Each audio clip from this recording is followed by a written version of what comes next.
За би нэг зүйлийг танилцуулъя. За миний хувьд бол хөгжлийн бэрхшээлтэй иргэн нусны гэмтэл аваад дөрвмөч саажилтай одоо тэгээд ямар ч одоо юуг дөрвмөч хөдөлгөө гэсэн үг. Тэгээд одоо гэмтэл аваад би 6 жил болж байгаа. Тэгээд нийгмийн харилцаанд нийгмээс хөцөлтөй төлөө сүүлийн үеийн дэвшилтэй технологи гэдэг одоо ингээд хайж судасны үр дүнд энэ одоо төхөөрөмжтэй болсон. Энэ миний одоо миний тулгай зүйцсэн байгаа энэ төхөөрөмж маань Glass House гэдэг төхөөрөмж байгаа. За энэ бол ерөнхийдөө инженеэр хэлбэл курсор маус юм аа.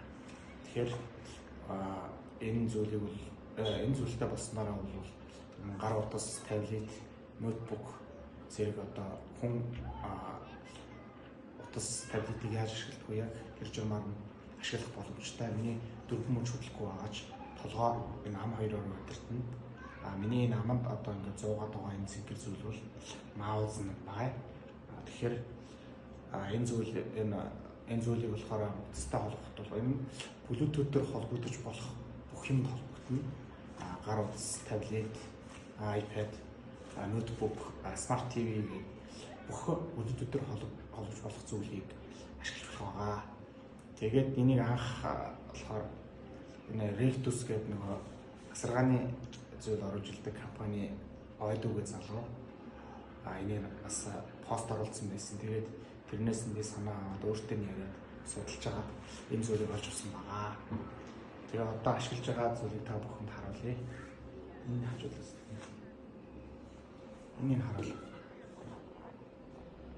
За ийм зүйл байгаа. Энэ шанаанд байгаа тэр жижигхэн зүйл болохоор яг төхөөрөмж нь байгаа. Энэ доошоогоо яаж байгаа юм болохоор аман чимхэгддэг юм маус нь байгаа.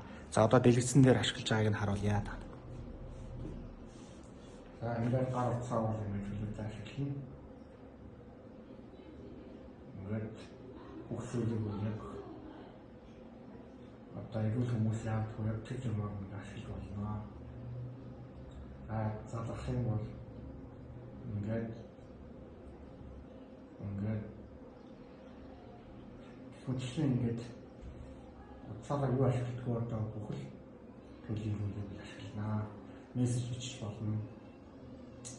За тэгээд тийм ээ.